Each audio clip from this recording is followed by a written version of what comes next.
2 a.m. in Chicago. And the city doesn't sleep, it just gets quieter about what it's doing.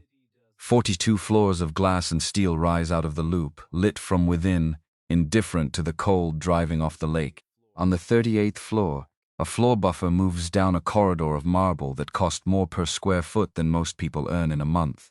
Slow, methodical. The man pushing it knows every crack in this floor, every shadow, every hour when the building forgets to pretend anyone is watching. He has been invisible here for 3 years. 1 floor above, behind a door that is always dark at this hour, a light is on. The buffer stops. He sees it, and something about a lit room at 2 in the morning, in a building where you know every room that should be dark, something about that stops a man cold, makes him recalculate, makes him wonder if what he's about to walk into is going to change something he can't yet name. He walks toward it anyway. Bone-deep exhaustion doesn't care about zip codes.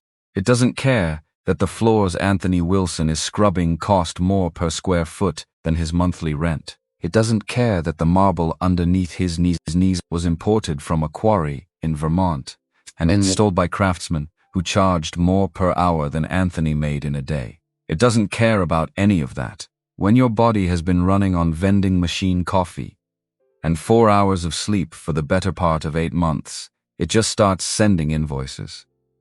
Little ones at first, the twitch behind the left eye, the way your knuckles stop bending right in cold weather, the way you start doing math in your head. At 2 a.m. not because you want to, but because your brain has given up trying to think about anything else. $2,800. That was the number Anthony Wilson carried in his chest, like a second heartbeat. Every month. Every single month. Just to keep Harold Reed's people from showing up at his door with expressions that didn't need explaining. $2,800 didn't touch the principal. He knew that. He'd known that since the first payment, when he'd sat at his kitchen table with a calculator and a glass of water and done the arithmetic 3 times, because the first 2 answers couldn't possibly be right. They were. The interest alone was eating him alive. The original $75,000 wasn't shrinking. It was just sitting there, patient and immovable, like something that knew it had already won. Anthony pushed the floor buffer down the length of the 38th floor hallway and thought about Thomas, not the way he thought about him in the first few months, when every memory arrived with the particular violence of something that hadn't learned to be gentle yet. Now it was different. Quieted. Thomas in the kitchen making too much noise with the dishes. Thomas calling on Sunday mornings at exactly 7:15. Never 7:0, never 7:30, always 7:15, like he'd synchronized himself to some internal clock that only he could hear. Thomas saying, when the diagnosis came back and the options on the table started getting expensive and strange, "I don't want you to do this, Anthony. I mean it. I don't want you to." And Anthony saying, "Shut up, Thomas. Just shut up."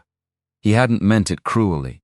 He'd meant it the way you mean it when someone you love is trying to let you off a hook you don't want to be let off of. Thomas died on a Tuesday, 9 months ago. The clinic in Naperville had given them 11 weeks of hope that turned out to be 11 weeks of something else entirely. The loan was already signed by then. The money was already spent.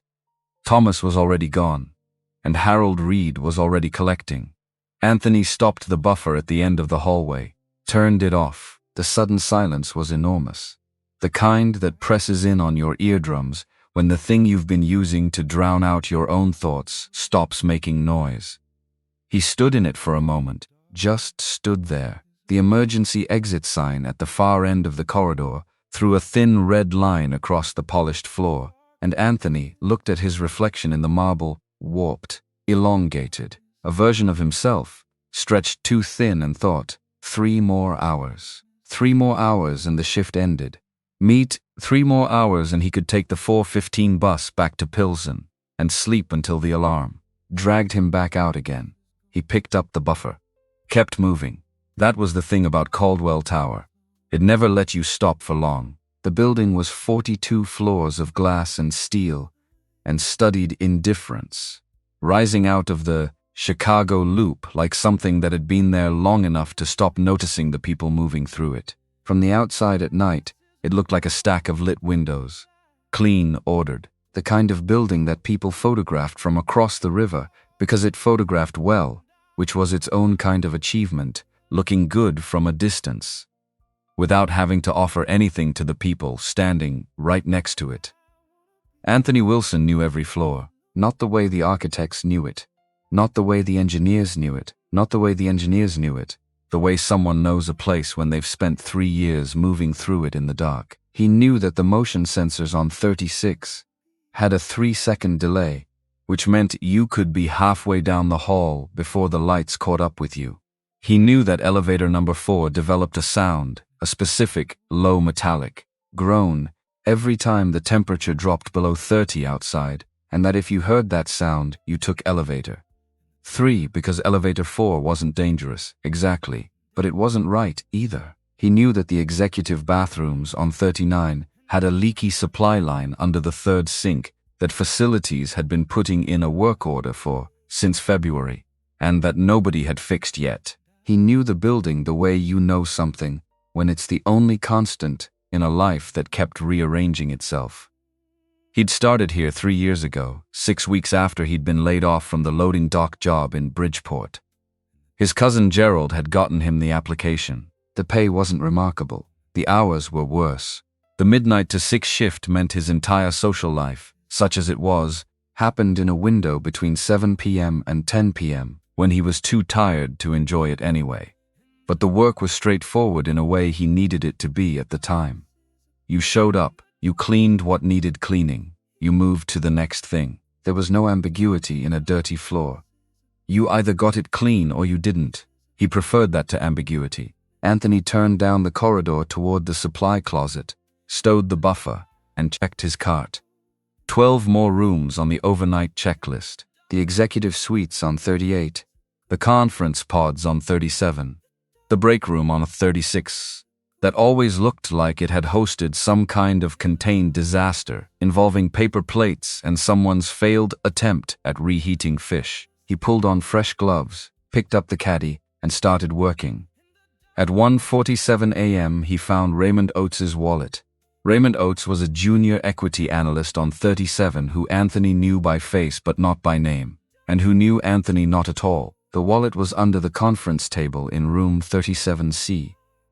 A slim leather thing with a Colorado driver's license, visible through the clear window. Anthony held it for a moment, felt the weight of it. The license, 2 credit cards, what looked like a fair amount of cash. He could have left it for morning. That would have been fine. The cleaning staff weren't responsible for lost property. There was a whole protocol for this. You were supposed to leave found items at the security desk with a note describing where you'd found them. But that meant carrying it down to the lobby and back up again, and he had 11 more rooms on his list. He went to the security desk, because that was who Anthony Wilson was. Not a complicated thing, not a statement, just that was who he was. Kendrick at the security desk, 62 years old, 17 years at the building.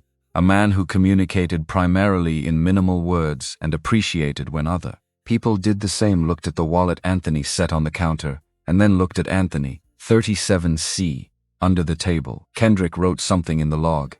Anthony nodded, started back toward the elevators. Wilson. Anthony turned. You want the pickup receipt? Don't need it. He went back upstairs.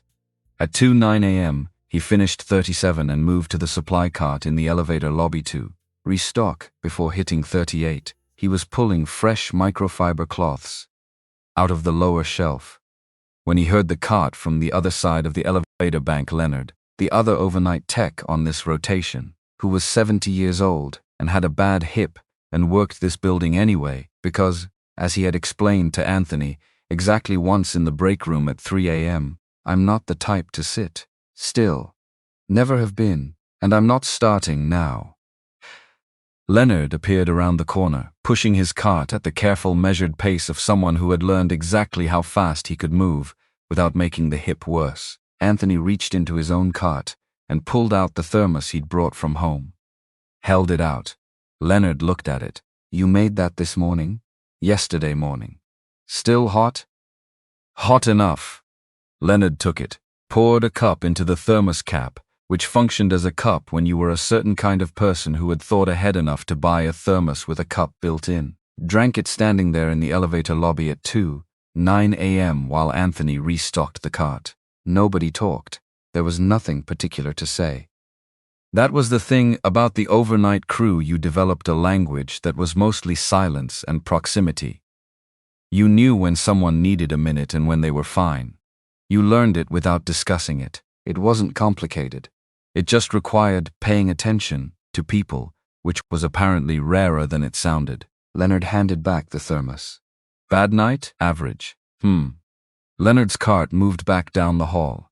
Anthony put the thermos away and rode the elevator to 38. It was 2:17 a.m. when he saw the light. He'd been heading toward the southeast wing, the row of mid-tier executive offices that he usually hit last, because they were the simplest, same dust pattern every week, same arrangement of objects on every desk, the kind of offices that belonged to people who treated them as slightly more expensive versions of the cubicles they'd come from.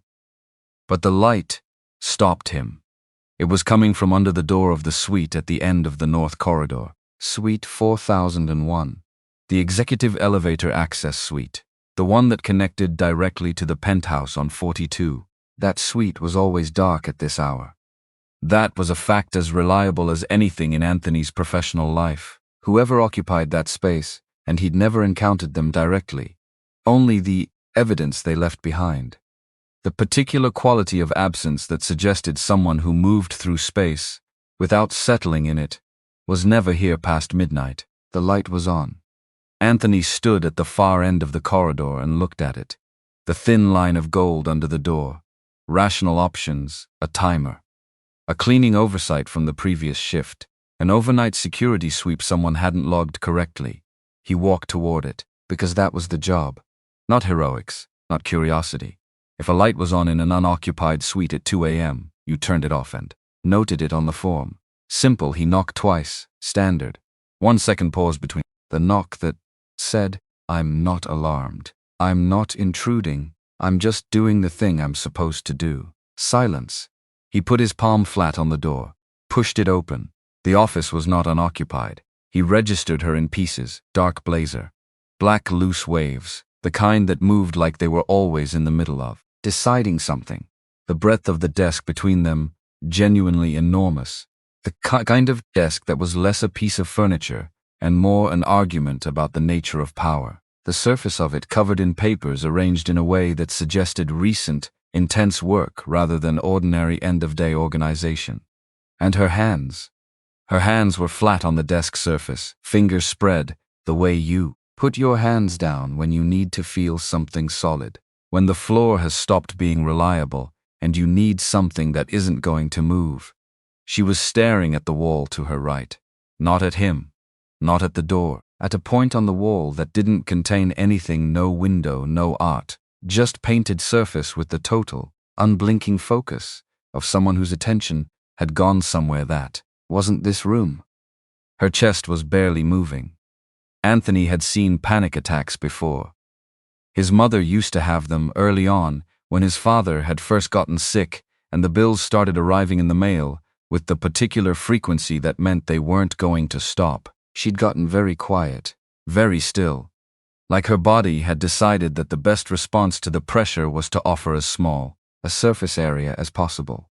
Like if she just stopped moving, whatever was coming might go around her instead. This woman was doing the same thing. She was very controlled and absolutely drowning. He didn't call building security. He didn't leave. He thought about it. The calculation took approximately 4 seconds. Calling security meant Kendrick coming up, which meant radio chatter, which meant a record of this, which meant whatever was happening in this room at 2:17 a.m. on a Tuesday night became a documented event, with the building's name on it, and this woman's name on it, and that felt wrong, somehow. Not wrong like illegal. Wrong like it was none of his business to decide how this became part of her record. Anthony looked at the chair near the door. One of those low, intentional pieces of furniture that executive suites kept near the entrance, to make it clear that the person you were here to see was not going to come to you. You were going to sit and wait. He pulled it out from the wall, sat down, not close, not performing concern. He was maybe 12 feet from the desk, near enough to be present, far enough to be nothing, if that was what she needed. He sat there. He didn't speak, he didn't move. He just let the room be what it was, which was a room with 2 people in it instead of 1, and let that be enough. It was 14 minutes. He knew because he'd checked his watch when he sat down, and he checked it again when she finally exhaled a real breath, the full kind, the kind that means the body has remembered how lungs work, and the sound of it in the quiet room was something he was going to remember for a long time, without knowing exactly why. Looked at him. He didn't look away, didn't manufacture a reason to be studying something else. Just met it. Her eyes were direct, assessing. The kind of eyes that had spent years in rooms where the wrong read could cost you something significant. How long have you worked here?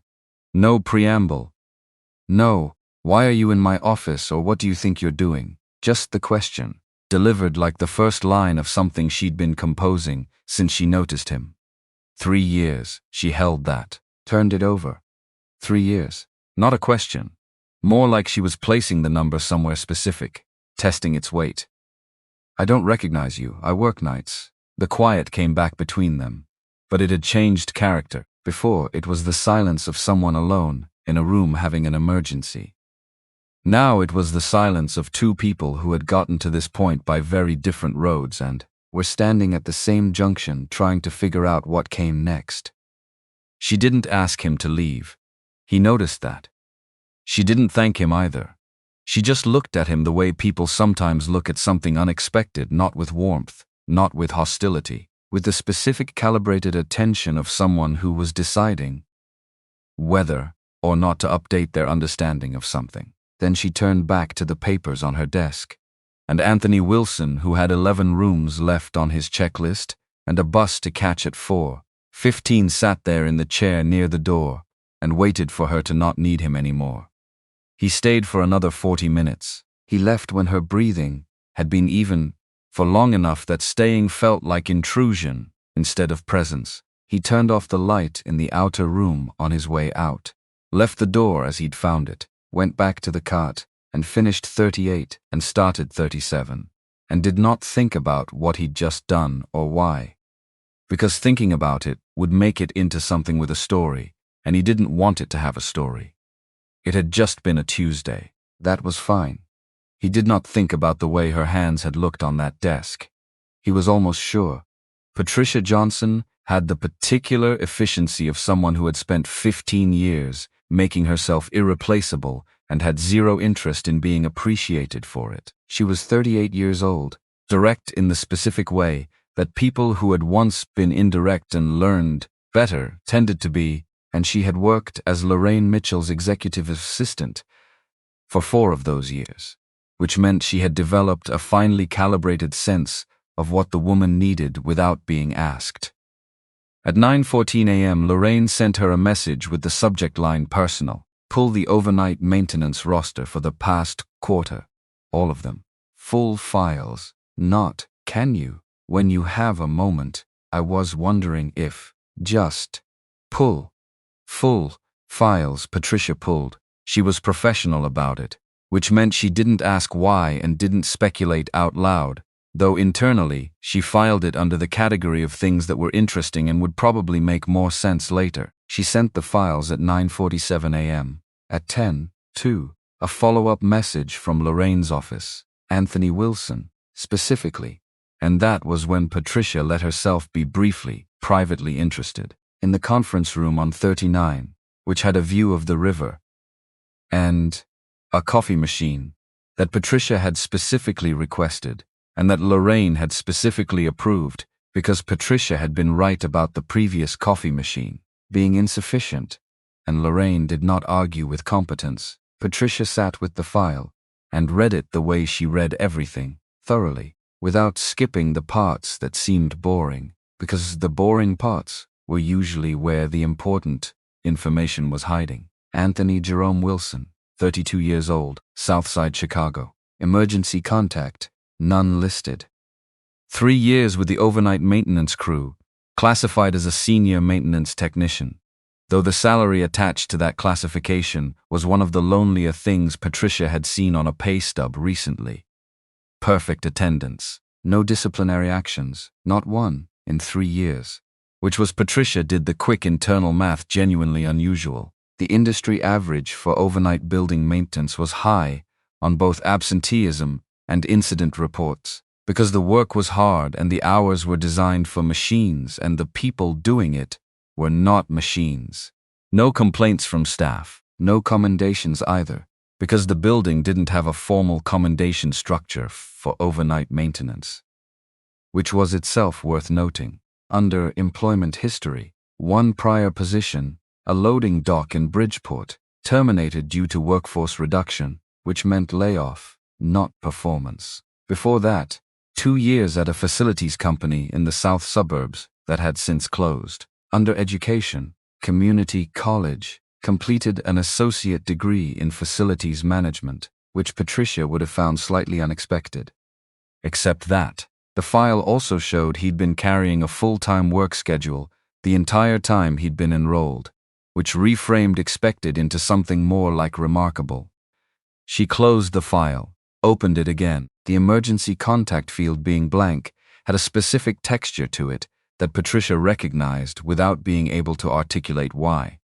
It wasn't that it was unusual, plenty of people left that field empty on HR forms, but the combination of it with everything else in the file, the self-sufficiency of it, the total absence of anything that suggested a support structure, created a picture that had a particular quality. She sent the file to Lorraine's office and flagged it with her standard notation, which meant, I read it, I think it's complete. Over to you. She didn't ask why. She thought about asking why approximately 3 more times over the course of the morning. She didn't, because Patricia Johnson was very good at her job, and part of being very good at her job was knowing the precise geography of the line between engaged and invasive, and she had spent 4 years walking it well enough that Lorraine Mitchell had once said, in the distracted, matter-of-fact way, she said things that were actually significant. I don't know what I'd do without you, Patricia, and then immediately gone back to whatever she was reading, because that was Lorraine. She said the real things sideways, in transit, without setting them down carefully enough for you to make too much of them. Patricia made more of it than she let on, but that was private. Anthony woke at 12:30 p.m. to his phone buzzing on the nightstand with a name he didn't recognize, Caldwell Group HR, and for a half-second he was convinced he'd done something wrong. The only interaction the building's HR department had ever initiated with him was when they'd updated the dental coverage 3 years ago and needed him to sign something. He let it go to voicemail. Then he lay on his back on the ceiling and reviewed the previous night with the methodical, slightly merciless quality he reserved for situations where he wasn't sure what he was supposed to have done differently. He had gone into a room where a light was on. A woman had been in there in distress. He had stayed because leaving felt wrong. He had not spoken to her beyond answering direct questions. He had left when she seemed stable. He had not told anyone about it, which he recognized could be interpreted multiple ways depending on who was doing the interpreting. He was not going to get fired for this. Probably. He'd assessed that. The woman in the office, whoever she was, had not asked him to leave and had not expressed any distress about his presence. If she'd wanted him gone, she'd have said so. He read people well enough, had to in this work, and she had not wanted him gone. So he wasn't going to get fired. He was probably not going to get fired. He listened to the voicemail. Mr. Wilson, this is Sandra from Caldwell Group Human Resources. We'd like to schedule a brief meeting with you at your earliest convenience regarding an administrative update to your file. Please call us back. Administrative update. He stared at the ceiling for a moment. Administrative update covered an enormous range of possibilities, spanning from genuinely boring to moderately concerning. He was going to assume boring until evidence suggested otherwise. He called back, scheduled for 4 p.m., which gave him time to get there and get back before his shift started. He showered, made coffee, stood at the kitchen window, looking out at the Pilsen block below the taqueria that opened at 11, the dry cleaner with the hand-painted sign, the stretch of sidewalk where Mr. Delgado from 2B walked his dog at predictable intervals and did the 2,800 math again without meaning. 2. He did that sometimes. Just found himself in the middle of the calculation without having consciously started it, like his brain had a running background process that kept returning to the same equation in case he'd missed something. He had not missed anything. The equation was what it was. He drank the coffee and went to the meeting. Sandra from HR was a woman of about 50, who had the warm, slightly practiced efficiency of someone who had been delivering administrative information for a long time and had learned that the delivery mattered as much as the content. She showed him into a small meeting room, offered him water. He took it. Your performance review was completed ahead of schedule this quarter, Sandra said, setting a folder on the table between them. Your supervisor's assessment, and I want to share this directly, because we don't always communicate these things as clearly as we should, was exceptional. 3 years, 0 incidents. And we have a note here from building maintenance that you've been mentoring some of the newer overnight staff informally. Anthony looked at her. That's not why you called. Sandra paused, smiled the smile of someone who had been caught being indirect by someone who didn't have time for it. No, not entirely. She folded her hands on the table. We're implementing an updated security protocol for overnight access. Going forward, staff working above floor 35 will need a secondary key card authorization. It's standard for buildings in this class. We'll need you to come in tomorrow afternoon to be rebadged. That's it? That's it? Anthony looked at her for a second longer than the situation required. Who else on the overnight crew is above 35? All of the senior techs. It's a building-wide update. He nodded, took the rebadge appointment card she slid across the table. Stood up, Mr. Wilson. He stopped at the door. The mentoring thing. Sandra folded her hands. It's noticed, that's all. He thought about Leonard in the elevator lobby at 2 a.m. with the thermos cap full of coffee. About Darnell on the 32 crew, who'd been struggling with the industrial washer sequence in his first month and had come to Anthony about it, because the training manual was incomprehensible and Anthony had walked him through it twice until it made sense. About the kid Marcus, the new hire who'd started in October, 26 years old and scared of the silence of the building at night, in a way he was trying hard not to show, who Anthony had started walking the first 2 hours of every shift with just so the silence was shared rather than total. I'm not mentoring anyone, Anthony said. I'm just working with people who are doing the same work. He left before Sandra could decide whether to agree with that or argue about it, because he didn't particularly want to talk about it either way. It wasn't mentoring, it was just the minimum. The fact that the minimum could pass for mentoring said more about the industry than it said about him. He took the bus home. 8. Slept until 9 p.m. Showed up at Caldwell Tower at 10 p.m. like every other night, which was to say unremarkably, which was to say exactly the way he preferred it.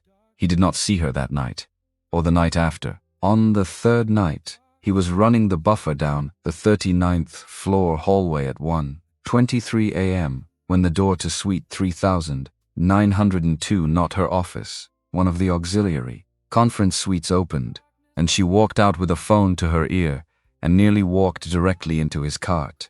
He stopped. She looked at him over the edge of the phone. He looked at her.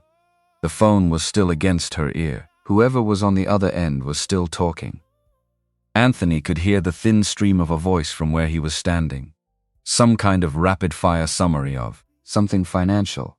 She lowered the phone, held it against her shoulder. Anthony Wilson. Not a question, she'd learned his name. Of course she had. He'd been in her office at 2 a.m. He would have been surprised if she hadn't. Ma'am, he said, because that was the word his mouth produced in the absence of anything else. She looked at him for a moment with that same direct, assessing quality from the other night. Then she raised the phone back to her ear, walked past him toward the elevator. Didn't say anything else. Anthony looked at his cart, looked at the space she'd just occupied, and then he turned the buffer back on and kept going. Because 11 more rooms and the bus didn't wait. He thought, she knows my name. He thought, that's probably fine. He thought, $2,800. And then he stopped thinking about any of it and put his attention back on the floor, which was where it belonged, which was where it had always been, and which he was self-aware enough to admit was becoming slightly harder to keep there than it used to be. The thing about Caldwell Tower at 2 a.m. was that it was completely honest. Nobody performed for the building at 2 a.m. Nobody was networking or positioning or managing optics. The building at that hour was just itself the hum of the HVAC system, the red glow of emergency signage, the accumulated weight of a city that was mostly asleep and partly not. Anthony had always found a specific kind of peace in it, the kind that came from being in a space with its guard down. He wondered sometimes if she felt it too. That thought arrived, and he set it aside the way you set aside something you don't know what to do with yet. He had more floors to cover. He kept his head down. He kept moving, and 3 blocks south, in the overnight operations office of a payday loan consolidation company on Wentworth Avenue, a man named Harold Reed was reviewing his accounts receivable and landing on Anthony Wilson's name with the patient, proprietorial satisfaction of someone who'd done the arithmetic and knew the math worked in his favor. The April payment was in. Like clockwork. Harold Reed appreciated clockwork. Not the sentiment of it, the reliability, the way a person who had something to lose became a person you could set your calendar by. Anthony Wilson was reliable. Harold Reed thought, good. He moved on to the next account, and the city outside the window did what it always did, kept going. Indifferent to the small equations running in the small rooms that determined how people spent their 2 a.m. Tuesdays, what they scrubbed out of marble floors, what they carried in their chests in place of sleep, and what they were or weren't capable of setting down. Word count, 3,847 self-correction target not met. Continuing to minimum 6,800 words. He got the rebadge done the next afternoon. The new card was the same dimensions as the old one.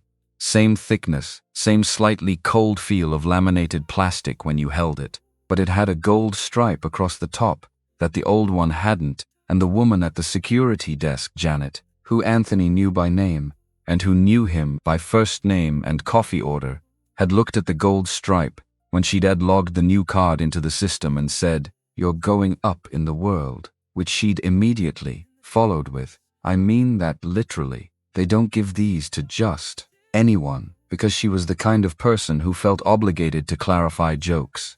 I know, he'd told her. "Thank you, Janet. The 39th floor break room coffee machine is better than the one on 37, she'd added as a parting gift of information. Also quieter, just so you know. He'd taken that under advisement. The thing about the Caldwell Group building that the security update had actually changed, though, not in the way the HR materials described it was, his checklist. The rebadging came with a reassignment. Starting that Friday, Anthony's overnight rotation was shifting from floors 32 through 38 to floors 36 through 42. Upper building, executive floors. His supervisor, a man named Eugene Parks, who managed the overnight crew from a command post on the service level and communicated primarily via text message, and had the calm authority of someone who never needed to explain themselves twice, had sent him the update at 5 p.m. the day before with one additional line. These floors require discretion. You know what I mean? Anthony did know what he meant. Upper building was different. Not in the physical work, the floors still needed buffing. The surfaces still accumulated finger attention. The bathrooms still required the same attention regardless of whether they were executive bathrooms or not. The difference was the people. On 32 through 38, the offices belonged to people who were comfortable being invisible. When they passed you in the hallway, people who had learned, through long institutional conditioning, to accept the presence of maintenance staff, the way they accepted the presence of good infrastructure, functional, reliable, and basically beneath active acknowledgement. upper building was different. The people who kept those offices seemed, in Anthony's experience with the limited upper building coverage he'd done previously as fill-in, to occupy a slightly different relationship to the concept of being unobserved. They were accustomed to being watched, and not being watched made them strange, guarded in a new way, like they couldn't quite trust that a space without witnesses was really without witnesses. Eugene's instruction made sense. Discretion.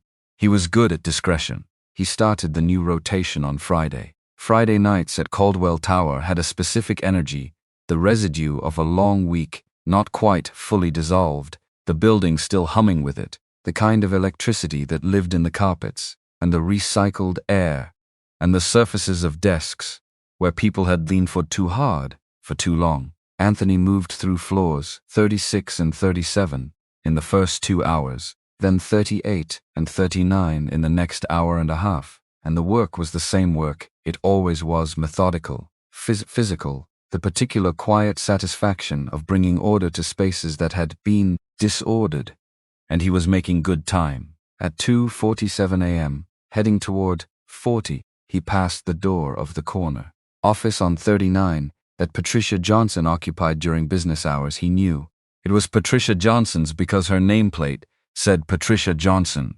Executive Office, and he noticed the light was on. He stopped, thought about what had happened the last time he'd walked into a lit office at 2 a.m. Knocked twice. Come in.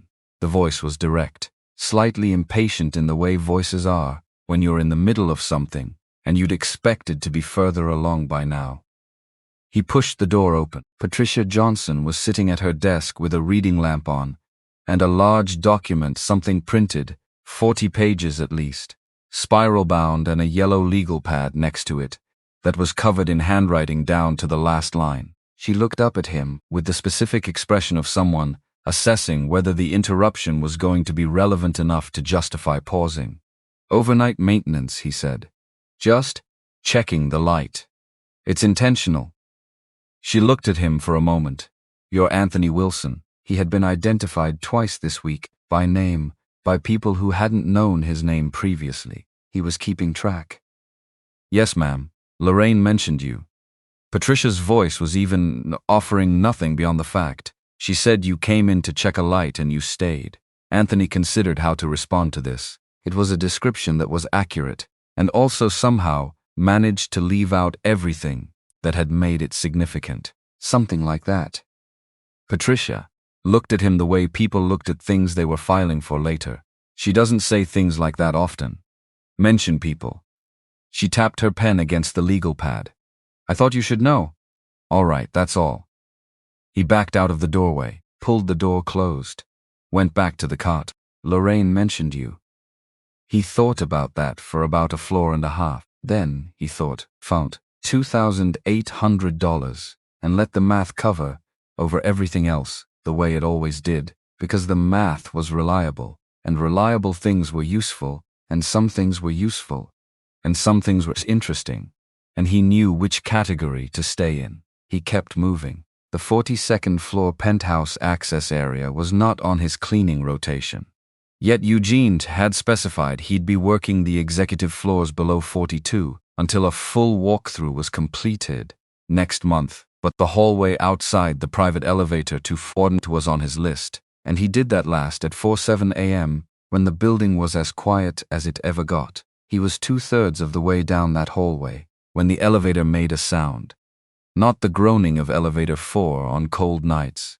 A different sound. The specific sound of machinery engaging cable tension. The faint hydraulic whisper of counterweights shifting. Someone calling the elevator. At 4:07 a.m., Anthony stopped, waited. The elevator doors opened, and Lorraine Mitchell walked out with a phone in one hand and a takeout coffee in the other, and the expression of someone who had approached for somewhere by someone 20 and 24 hours and had stopped registering this as a problem, because the problem was ongoing and you eventually adapted to ongoing problems, or you stopped. You stopped entirely, and she had not stopped. She saw him immediately. Didn't startle, just registered, like she'd adjusted her understanding of the hallway to include him.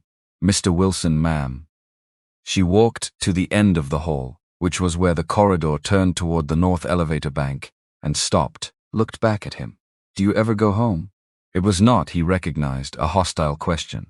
It had the quality of something actually being asked, something she actually wanted an answer to. 4:15 bus, he said. Every night. She looked at the coffee in her hand. Then at him. "I've been in this building for 19 hours. He didn't say anything, because she hadn't asked him to. "There's a board matter," she said. "Victor Bryant is making a move." She said the name like it had a specific familiar weight to it, the weight of something that had been a problem for long enough to stop being surprising and start being simply present. "He's been building a case with the board for 8 months. I've been managing it, but managing it and ending it are different things. And I think he's close enough to a vote that I need to be." She stopped herself, looked at him with a slightly different expression than the one she'd been wearing. "I don't know why I'm telling you that." Anthony thought about this. "You're tired," he said. "And I'm here." She held that for a moment then. "Is that what it is?" Usually, Lorraine looked at him for a second longer. Then she turned and walked toward the north elevator bank, taking the corner, disappearing from view. He heard the elevator doors open and close. Anthony looked at the hallway, the stretch of marble he'd just finished buffing, catching the emergency light along its surface. He looked at the elevator she'd come out of. At the ceiling, he thought. Victor Bryant, he thought. She's been at this for 19 hours, he thought. $2,800, because the math was reliable and staying in the math was staying in his lane, and staying in his lane was how you survived a job like this for 3 years without incident. He finished the hallway, got his coat, took the 4:15 bus home, through the freezing dark of a Chicago Friday morning. The bus, half empty, the streets mostly delivery trucks, and the occasional insomniacs moving with the particular posture of people who had given up on sleep for the night and decided to make themselves useful instead. He sat in the back of the bus and looked out the window at the city and thought about Thomas at 7:15 on Sunday mornings, the specific quality of that predictable sound, how it was the kind of thing you didn't understand the value of until it stopped. He thought, 14 minutes. He'd sat in that chair for 14 minutes on a Tuesday night, and it had been enough for 2 people to not be alone in the middle of the same city at the same late hour. That was either significant or it wasn't. He didn't know how to do that math. The bus stopped on Western. 3 people got on.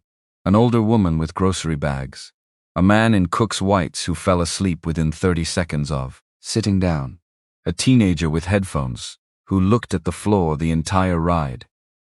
Anthony watched them, thought, everyone on this bus is going somewhere at 4:30 in the morning. Everyone on this bus has a $2,800 equivalent, a thing they're running toward or away from, or simply alongside, because it hasn't released its grip yet. He got off at his stop, walked the half block to his building, climbed the stairs to the 3rd floor, unlocked his apartment, and stood in the doorway for a second before going in, just to feel the air of the place, the particular warmth of somewhere that belonged to you, even if you weren't home often enough for it to feel that way. His phone buzzed. Unknown number, Illinois area code. He looked at it, let it ring, go to voicemail. He hung up his coat, changed out of his uniform, and sat on the edge of the bed the way he sat every morning after a shift, with the particular deliberateness of someone who was checking in on himself, making sure all the parts had made it home intact.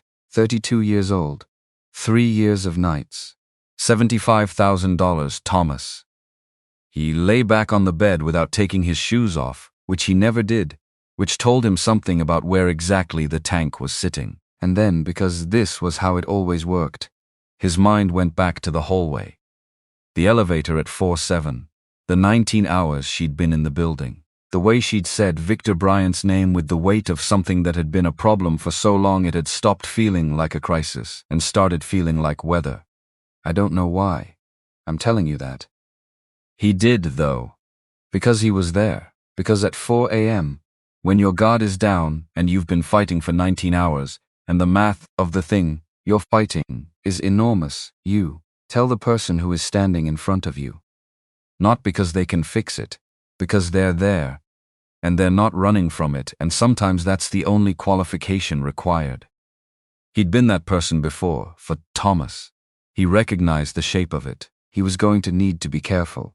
That was the thought that arrived last, settling in with the specific, unwelcome clarity of things you already know but have been declining to acknowledge out loud.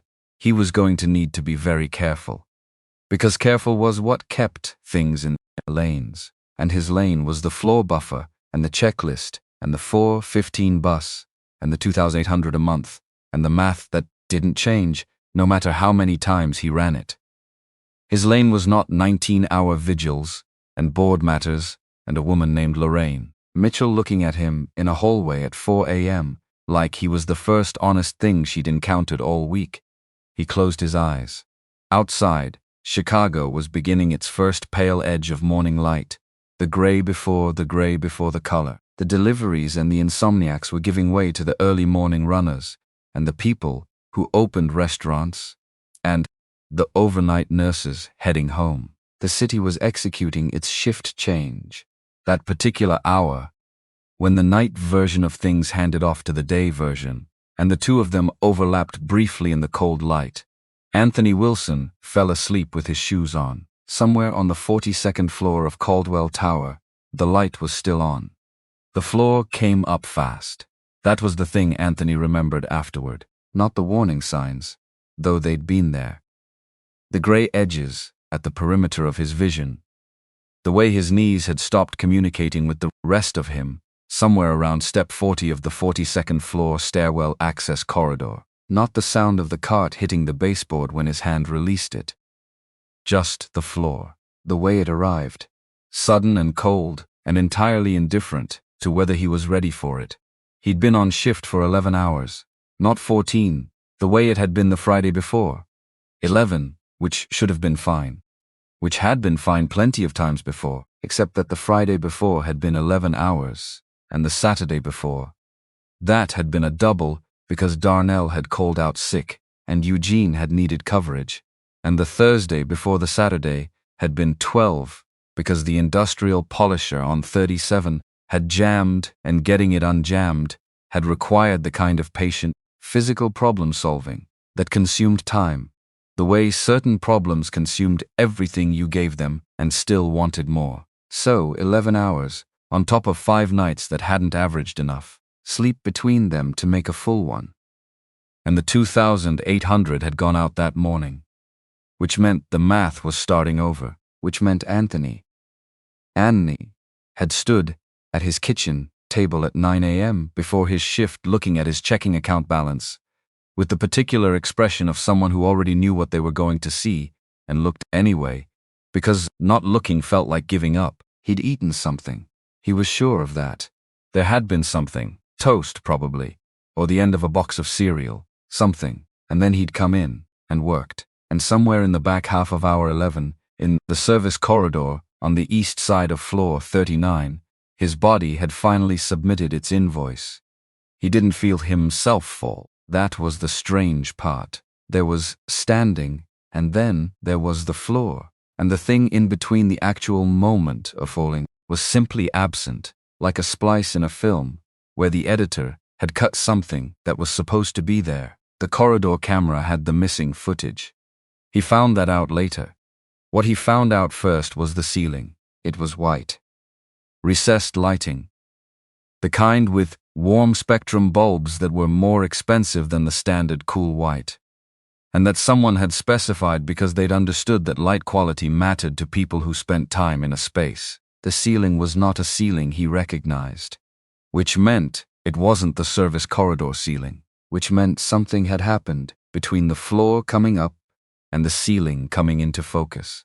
His body inventory arrived in pieces, shoulders flat on a surface that was softer than institutional mattress but firmer than luxury. Pillow behind his head, not the kind of from the break room cots, on the service level. Blanket, an actual blanket. Something on his left wrist, not restraining. Just resting, the light pressure of monitoring equipment, the kind that checked pulse and oxygen. He was not in the service corridor. He was not in the break room. He was in a room that smelled like cedar and something clean and slightly expensive, and the window to his left showed a rectangle of Chicago sky in the pewter color of a ape. Midday that wasn't asking anyone's opinion about it. Midday. He'd been down for he did the math somewhere between 6 and 8 hours. The chair beside the bed was empty. There was a glass of water on the table beside it, and a piece of paper. The paper was folded in half, his name on the outside, written in handwriting that moved fast and forward without lifting the pen much, the kind of handwriting that was legible because the writer was precise, not because they were careful. He sat up, reached for the paper, unfolded it.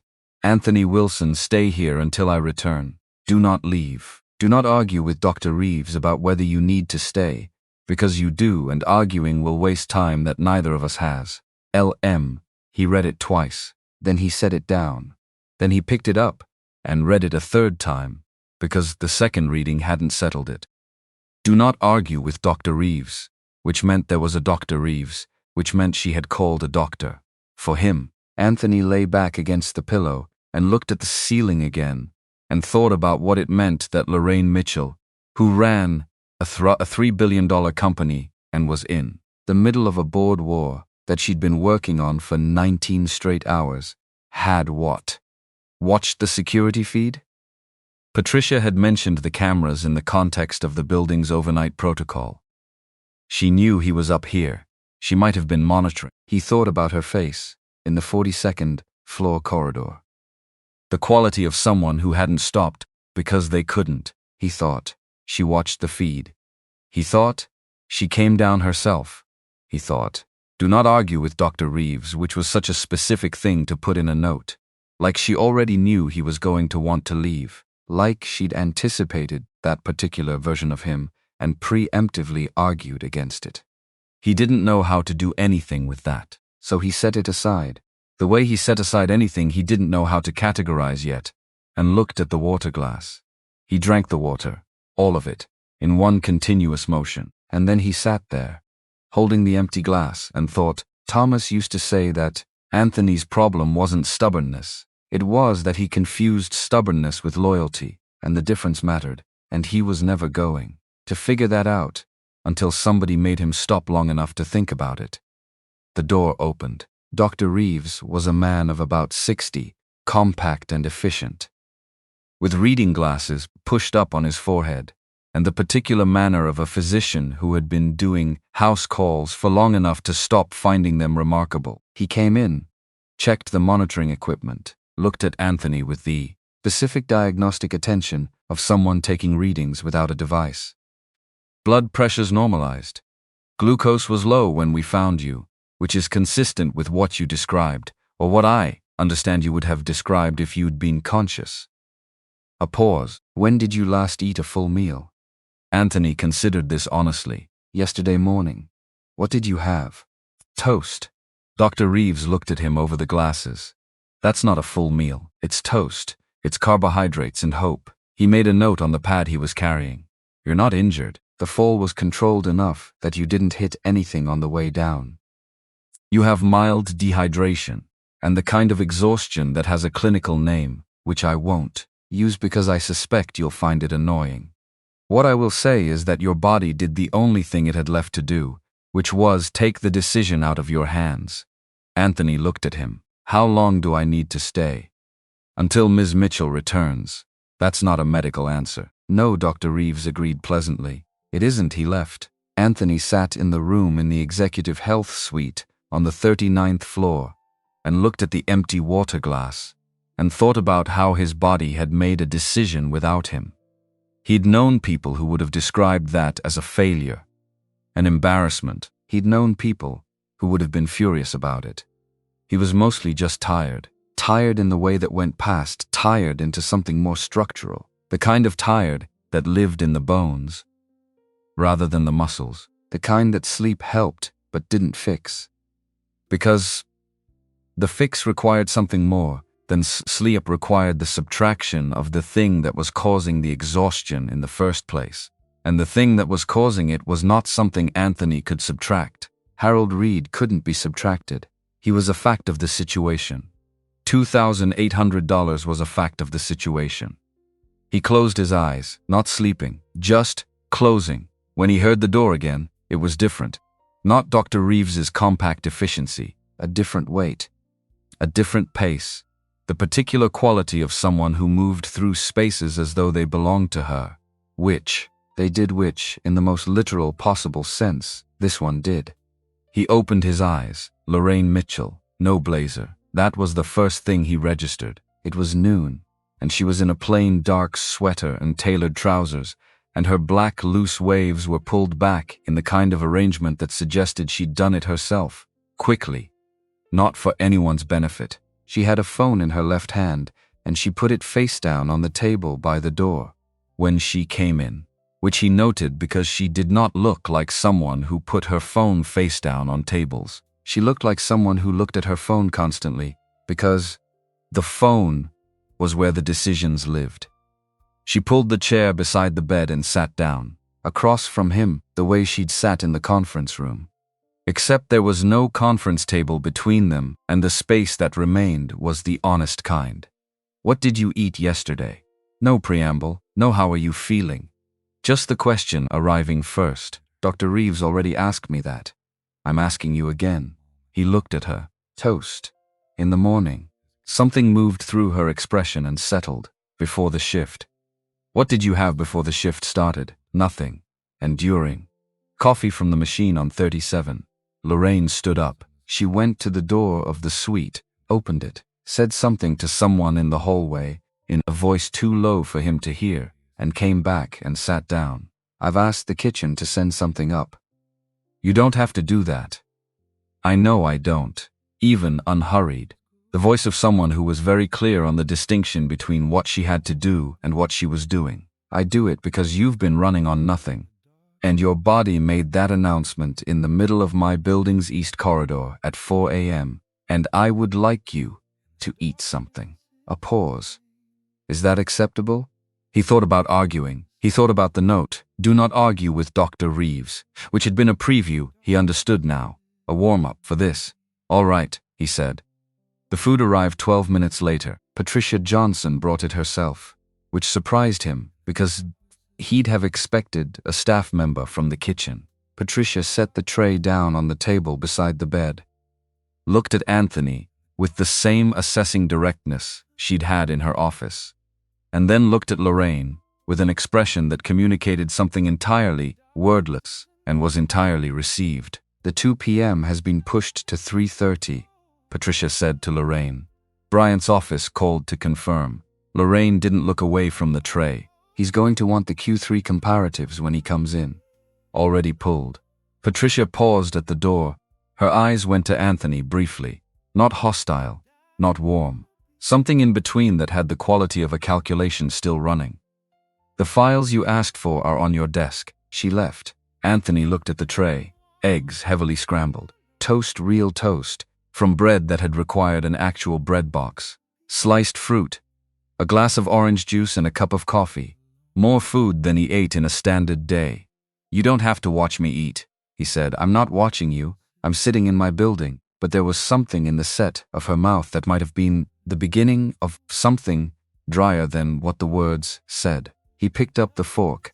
His hands were steadier than they'd been in weeks, which he attributed to the IV Dr. Reeves must have run while he was unconscious. He ate, and she sat, and the room was quiet in the way it had been quiet. That first night, the particular quality of 2 people who had stopped performing the distance between them without deciding to close it. Bryant, he said. Not a question. He's coming in today. She didn't ask how he knew the name. She'd said it in the corridor. He'd retained it. Neither of them addressed the fact that she'd said it to him at 4 a.m. in a hallway when she had no reason to tell an overnight maintenance worker anything. He wants to review the Q3 numbers with 2 of the board members before the annual meeting. He's building consensus. How much time do you have? 3 weeks. She said it simply. Give or take. And Patricia has what you need. Patricia always has what I need. Something in her voice when she said it, not warmth exactly, but the specific gravity of meaning something. She's been with me 4 years. She knew before I did that Bryant was moving. She started building the counterfile in January. Anthony processed that. Ate another piece of toast. What does he actually want? Bryant. Lorraine looked at the window, at the pewter sky and the city below it. He wants to sell. The plainness of it was the most precise thing about it. Caldwell Group went to market at $1.4 billion 2 years ago. A private equity group out of Dallas made a preliminary offer, and Bryant thought we should take it. I didn't. She paused. My father built this company from a transportation business in Georgia. It took him 22 years. The Dallas Group would have held it for 3 years. Extracted everything extractable and sold the parts. 3,000 people employed by this company would have been reduced to a line item on a restructuring plan. Anthony finished the eggs, set the fork down. So you said no. I said no. Her eyes came back from the window, and Bryant has been looking for the door ever since. He thought about that. Thought about a man who'd spent years building a case. Because the decision hadn't gone the way he wanted. The patience of that. The particular kind of cold it required. You've been fighting this for 2 years. I've been managing it for 2 years. There's a difference. She looked at her hands briefly. Managing means keeping it contained enough that it doesn't become a crisis. But Bryant finally has enough members in his corner that it's close to a vote. Containing isn't enough anymore. The room was quiet, Anthony said. And you've been in this building for 19 hours at a time working on that some nights. Most nights. He wasn't asking. She didn't correct him, which was its own answer. He looked at her. She was 44 years old, and she was tired in the way he recognized, not from one bad night, but from the accumulation of many. Nights that hadn't offered the kind of rest that actually restored something. The kind of tired that had learned to hold itself very upright. He knew what that looked like from the inside. You should eat something too, he said. She looked at him with an expression that was not surprised exactly. More like recalibrated. I ate this morning. What did you have? The pause lasted exactly long. Enough. Coffee. He looked at the tray. There was still fruit on it and the second piece of toast. He pushed the tray toward her slightly. She looked at the tray, then at him, and then without making a thing of it, without ceremony or acknowledgement, she reached over and took the toast. They sat in the executive health suite on 39, eating toast and fruit off the same tray while Chicago continued going about its Wednesday afternoon, entirely indifferent to the configuration of people on the 39th floor and what it meant, if it meant anything, and whether anything was different now than it had been 3 hours ago. Something was different. Neither of them said so. But something was. Patricia Johnson was very good at her job, and part of being very good at her job was knowing when she was building a file for a purpose that hadn't been stated but was real. Lorraine had asked for Anthony Wilson's full HR record, then specifically his file. Then 2 days after he'd been taken to the health suite, she'd asked Patricia to cross-reference his listed income against the building's living wage benchmarks, which was an unusual thing to do for a single maintenance worker, the kind of request that didn't announce its own reasons. Patricia cross-referenced. Then she did what she did when a piece of information landed in a place she hadn't expected. She pulled the thread. The thread led to a credit reporting service the company used for tenant background checks, which led to a collection record, which led to a loan originator that Patricia recognized the name of. Mauve, because she had grown up on the South Side, and she knew the names that you learned early, and remembered for the same reason you remembered where the bad intersections were. Harold Reed. She sat with that for a long time.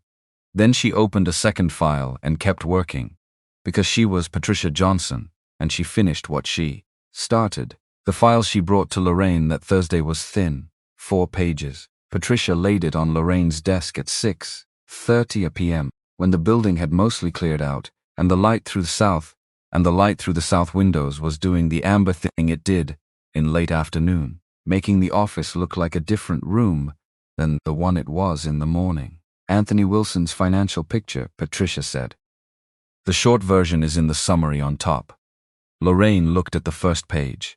Her expression didn't move much. Patricia had learned to read the things that didn't move. The the slight adjustment around the eyes, the way she held her breath for a half-second and then released it controlled. Harold Reed. Yes, Reed is South Side. Cook County, yes. He operates under 3 different LLCs, but they all funnel back to him. He's been reported to the state AG twice. Nothing has stuck. Patricia kept her voice even. The original loan was $75,000, medical. The brother died. The loan didn't go with him. Wilson's been paying Reed $2,800 a month for the last 9 months. At Reed's rate, he'll be paying that for another 12 years before the principal is retired. Lorraine set the file down, picked it back up, looked at the numbers the way she looked at numbers that she was deciding something about. Does Wilson know we pulled this? No, keep it that way for now. She turned to the window. The amber light had started going gray. How did Reed get this particular loan? Wilson co-signed through a broker who placed it with Reed's primary LLC. The broker is legitimate, technically. They just place with whoever offers, and Reed offers fast. Patricia paused. It's a common structure on the South Side. People in emergencies don't read fine print. Lorraine turned back from the window. What's Reed's exposure? Patricia had expected this question. Significant. If someone with standing and resources made a formal complaint to the Cook County State's Attorney's Office with documentation of his collection practices, his rate structures, and the specific language in the loan agreements that violates the Illinois Consumer Installment Loan Act, which most of his agreements do heed, be looking at an investigation that would cost him more than the individual accounts are worth. Lorraine looked at her. You've already researched this. I do thorough work. Patricia. Yes. Find me a number for Reed's holding company. Not his personal line. The business line. Patricia wrote it down from memory. Handed it over. Lorraine took it, without looking at it immediately, which meant she was going to look at it later. Alone, after Patricia had left, because there were things Lorraine Mitchell did without witnesses. Not because they were wrong, but because she made a distinction between decisions that required accountability and decisions that required privacy, and she'd learned the hard way which was which. Patricia went back to her office. She sat down at her desk. She thought, this is either the most straightforward thing in the world, or it's the most complicated. And then, she thought, those two things aren't actually different when it comes to Lorraine. She picked up the file on Victor Bryant's Q3 strategy and got back to work. The Thursday night coffee appeared at 11:47 p.m. Lorraine saw it when she came back from the bathroom, a 20-second absence. The kind of break you take when you've been sitting still long enough that your body registers a complaint. She'd left her office door slightly ajar. Because she liked the air circulation at night, the building breathing differently after the HVAC shifted to its overnight settings. She came back through the door, and there it was, on the credenza beside the window. A paper cup from the executive kitchen on 38. Still steaming. She stood in the middle of her office and looked at it. She was alone on this floor. Patricia had left at 8. The board member who'd stayed late for a working session had taken the elevator down at 9:30.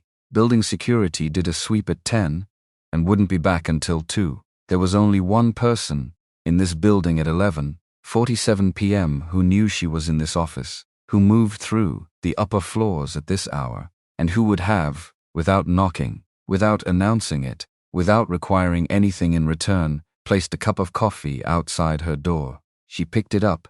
It was the right temperature.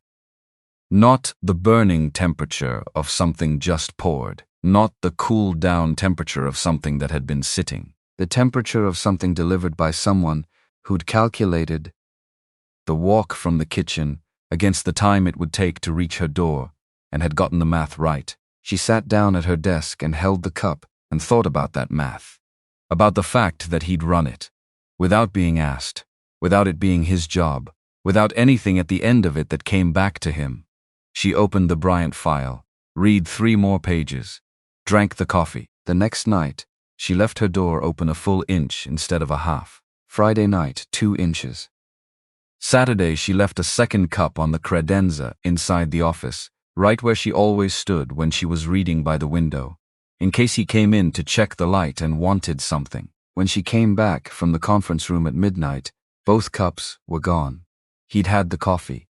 He'd also cleaned the credenza, straightened the stacks of files she hadn't touched in 3 days, and she noticed this last placed a book that'd been spine down on her desk, open and face down in the way that damaged the binding, properly bookmarked, with what appeared to be a folded receipt from something. She looked at the receipt. It was from a pharmacy on Halstead. The date on it was 3 weeks ago. She looked at the book, turned to the bookmarked page. Read a sentence. The kind of book where a sentence told you something. She put it down, sat at her desk, said nothing out loud because there was no one to say it to, thought, I don't know what to do with this, which was unusual. She generally knew what to do with things. On Monday at 2:15 a.m., she opened the office door when she heard the cart in the hallway. He stopped. She looked at him. He looked at her, the cart between them, the dark hallway behind him, the lit office behind her. You could come in, she said, if you want to. The silence lasted about 4 seconds. I've got floors to cover after. He looked at the cart, then at her, then all right. He came back at 3:40, knocked twice, same knock as always. She said, come in, and he did, and he sat in the chair by the door, the same chair, the same angle, the same quiet, and she turned back to her desk and worked, and he was there, and the office was different with him in it, in the way a room is different when it shifts from empty to occupied, not noisier, not more complicated, just more honest somehow, like the room had been performing unoccupied before and had stopped. At 4:10 she pushed back from the desk and looked at him. He was awake. He'd been awake the whole time, not sleeping in the chair, just present. The Bryant meeting is in 2 weeks, she said. I know. Patricia's been building the counter case since January. We have what we need. She looked at her hands. I think we have what we need. But she looked up. But I've been wrong before about having what I need.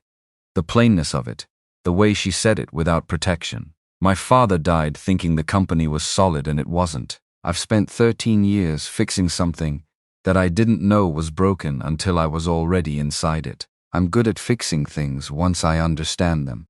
I'm less good at trusting that I understand them. Anthony was quiet for a moment. Then, is there anything in the Bryant file that you don't have an answer for? She thought about it honestly, the way she thought about things when she wasn't managing an impression. One thing. He has a relationship with 2 board members that predates the company. Before my father. Before me. I can win on the merits. I'm not certain I can win on the relationship. He looked at her. Then don't fight the relationship. Make a better argument. I've been making arguments for 13 years. Then make one that's different. His voice was even, not challenging, honest. The ones that didn't work. There's a pattern in why they didn't work. Find the pattern. She held that. The clock on the wall said 4:14. He had a bus. Go, she said. You'll miss the 4:15. He stood, picked up the jacket he'd draped over the back of the chair. At the door he stopped, looked back at her. The book, he said. On your desk. The bookmarks, on page 214. There's a paragraph there about the difference between having the facts and controlling the narrative. I thought it might be useful. He was gone before she could respond. She turned to the desk, picked up the book, found page 214.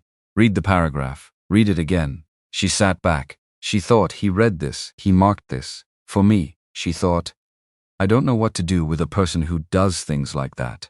She thought, figure it out, Lorraine. You're good at figuring things out. She kept the book open on her desk. She was still thinking about page 214. At 7 a.m. when Patricia arrived and set a fresh coffee down, without being asked, and looked at the book and looked at Lorraine and said nothing, which was its own complete sentence. 3 days later, the letter arrived at Anthony's apartment. He found it on Thursday morning when he got home from his shift, mixed in with the electric bill and a coupon circular and the kind of junk mail that arrives regardless of how many times you try to make it stop. A standard white envelope, no return address, his name printed on the front, in the clean block letters of a label printer. He stood in the hallway of his building and looked at it. His name, his address, no return address. He opened it. Inside was a single sheet of paper. A letter from the loan servicing company that managed Harold Reed's accounts receivable, the same company whose envelope he had learned to recognize by the specific weight of the paper they used. He unfolded it. Read the first line.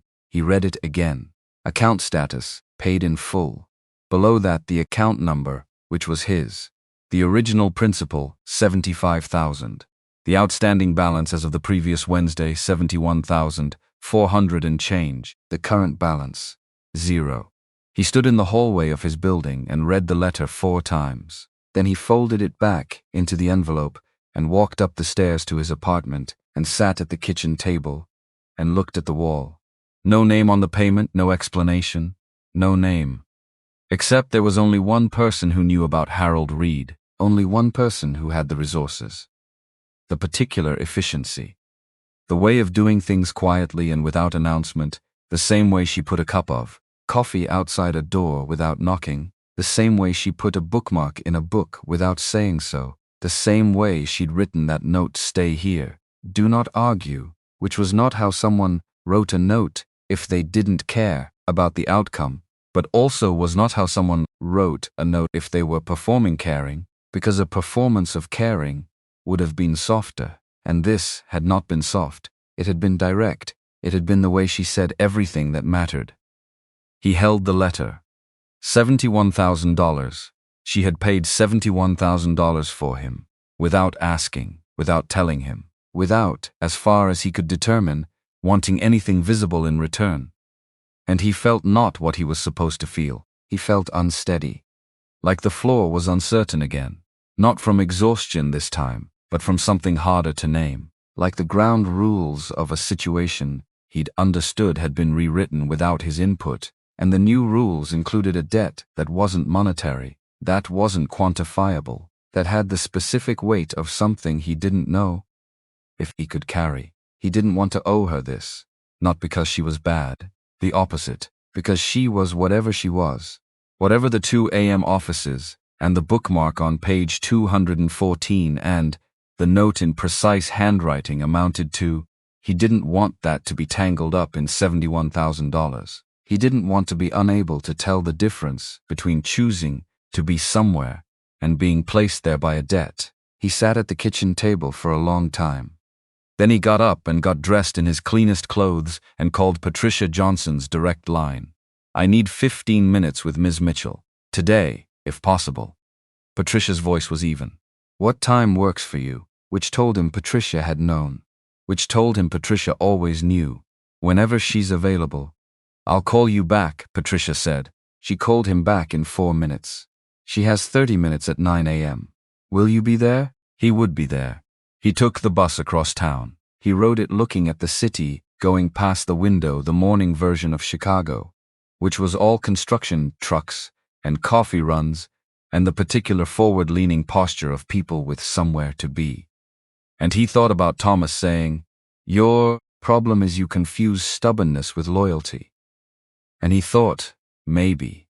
But he also thought, there is a version of this where I walk into that office and say thank you, and take the position and let the rest of it settle into whatever shape it settles into. And there is a version of this where I walk in and say you didn't have the right, even if what you did was good, because you didn't ask, and being good doesn't cover the not asking part. He thought, I know which one she'd respect more. He thought, I know which one I'd respect more. The bus pulled to his stop. He got off and walked toward Caldwell Tower, and the early morning light hit the glass of it, and threw a long white reflection across the street. And he walked through it and into the lobby and rode the elevator up without stopping, and was exactly on time, which was something he was always, without exception, without fail, even when every other variable in his life was unstable, always on time. Patricia let him in without making him wait, which was its own form of commentary. Lorraine was at the desk. She looked up when he came in, and he saw something in her expression that he hadn't seen before, a slight preparedness, the posture of someone who had already run several versions of this conversation and knew where each of them ended. He reached into his jacket pocket, took out the letter, set it on the desk. She looked at it, then at him. "Sit down," she said. "I'd rather stand." A pause. All right. He said, you didn't have the right to do that. She said, I know. He said, you should have asked me. She said, yes. The word came out clean. Not defensive, like she'd already arrived at this conclusion independently and was simply confirming it. I should have. I didn't, and I can tell you why, but I don't think the why changes the fact that you're right about the not asking. He looked at her. Why? She held it a moment. Because asking would have made it about whether you'd accept it, and I wasn't certain you would. And I was fairly certain you needed it to happen, regardless of whether you would have accepted it. Her voice stayed level. Harold Reed was charging you an interest rate that is illegal in this state. He was doing it because you were trapped, and he knew it, and the system that was supposed to prevent, that wasn't preventing it. I had the means to end that. I ended it. A pause, and I should have told you first. Both things are true at the same time. Anthony stood there. Two things are true at the same time. He'd lived with that concept his entire adult life. Two things being true at the same time was practically the operating system of the South Side. Something could be necessary and also wrong. Something could be generous and also overstepping. Something could be the best version of what someone had to offer and also something you hadn't asked for. He said, I want to pay you back, Anthony, all of it. Every month, same amount I was paying Reed, it goes to you, until it's gone. He said it the way he said things he'd decided, not with volume, with the particular solidity of someone who didn't need to argue about it because it wasn't up for argument, not because I have to, because it's mine to carry and I'd like to carry it correctly. She looked at him for a long moment. All right, she said, quietly, the way she said things that mattered. All right. He picked up the letter from the desk, put it back in his jacket pocket. There's a position open, she said. Facilities operations lead. The whole building. Your current supervisor could tell you it's been empty for 8 months, and he'd be telling you the truth. The salary is 3 times your current rate. She held his gaze. It's yours if you want it. That offer has nothing to do with the other thing. Does Patricia agree with that assessment? Something close to dry crossed her face. Patricia pulled your file before I did. Then she already knew. She's thorough. He thought about 11 hours of a shift, about the gray at the edge of his vision on the stairwell, about $75,000 that had turned into nothing in the space of 1 letter on a Thursday morning, about page 214. About 2 cups, he said. I'll take the position. She nodded, reached for a folder on her desk. He said, and I'll pay back every dollar. She looked up. I heard you the first time, I know you did. He paused at the door. I just wanted to say it twice. He left before she could decide what to do with that. Patricia was at her desk when he came through the outer office. She had the expression of someone who had just received a result she'd anticipated, but had not been entirely certain of. She said, Congratulations, he said. You knew. I thought it was probable, Patricia said. There's a difference. He almost smiled. Almost. Thank you for the file, Patricia. I didn't show you any file. No, he agreed. You didn't. He rode the elevator down, walked out through the lobby, stood on the sidewalk in the Chicago morning, with the letter in his pocket, and $71,000 that wasn't his debt anymore, and a job that started Monday, and the specific, slightly dizzying quality of a situation that had shifted so fundamentally in the space of 1 week that he hadn't yet caught up to it. He thought about Thomas. He thought, you were right. I confused stubbornness with loyalty, he thought. I'm working on it. He walked to the bus stop, sat down on the bench, let the city go by, and somewhere on the 39th floor of Caldwell Tower, Lorraine Mitchell sat at her desk and looked at the space where the letter had been before he picked it back up, looked at the Bryant file, looked at the clock. She had 2 weeks. She had Patricia.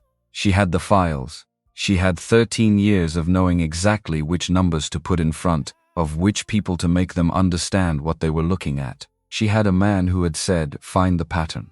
Make a different argument. She thought, I know the pattern. She picked up the Bryant file and opened it to the section she'd been avoiding, the one about the board relationships that predated everything, the ones that weren't about merits, that were about something older and quieter than merits. She read it.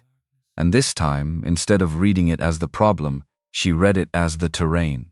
There was a difference. She'd been working on finding that difference for 2 weeks. She'd found it at 4:14 a.m. in a lit office with someone in a chair by the door who had said, "The ones that didn't work, there's a pattern." She picked up her pen.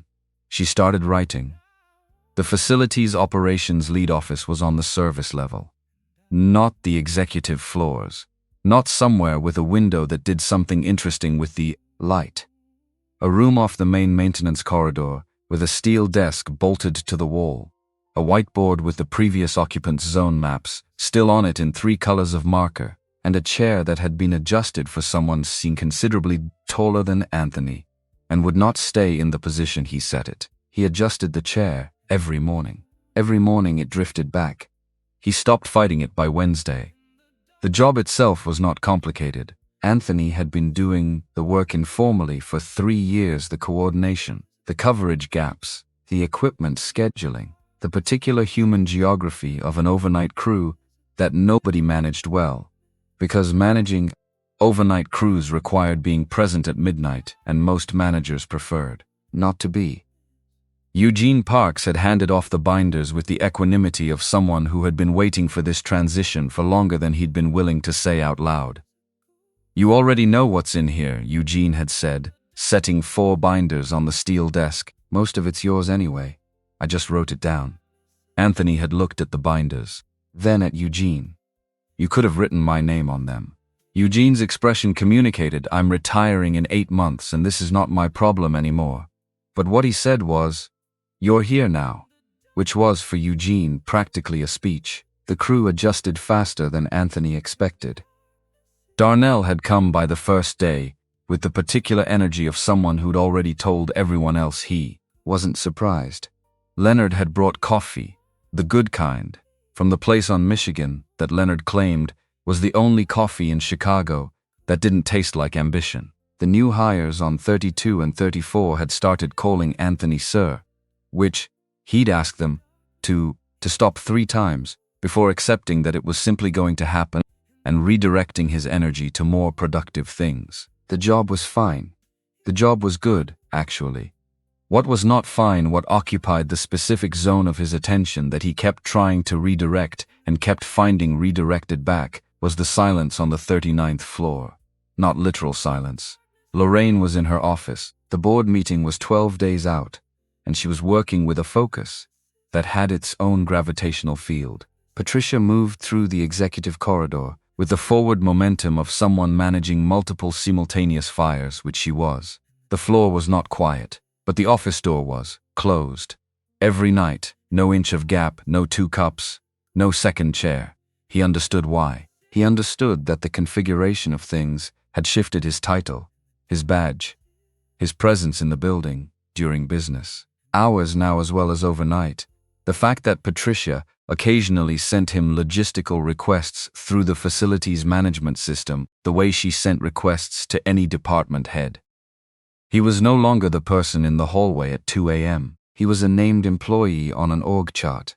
The informal architecture of their 2 a.m. hours didn't map cleanly onto the daytime version of things, and Lorraine Mitchell was not a person who was comfortable with things that didn't map cleanly. He got that.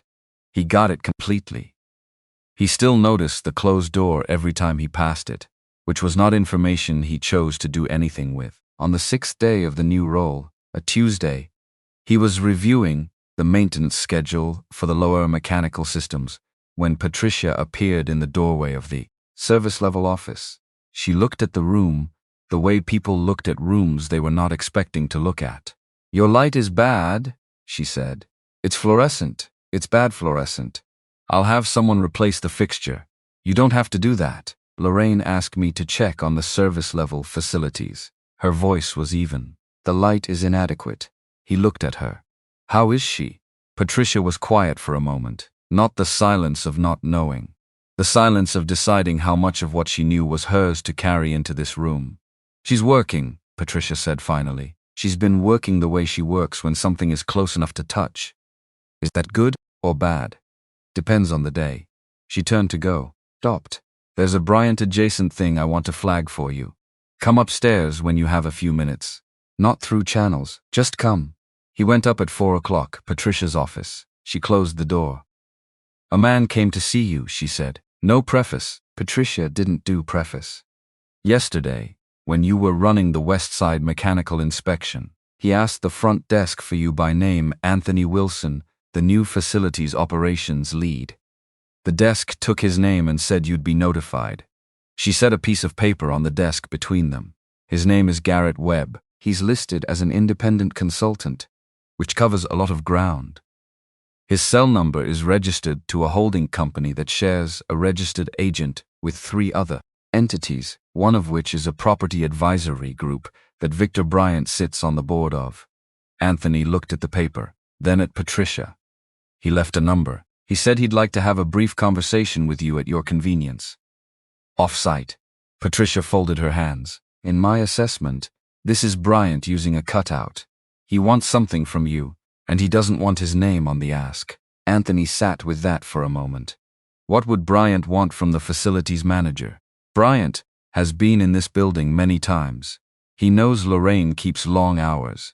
He knows the overnight staff has access to the floors she occupies. Patricia's voice stayed level, but something behind it had sharpened.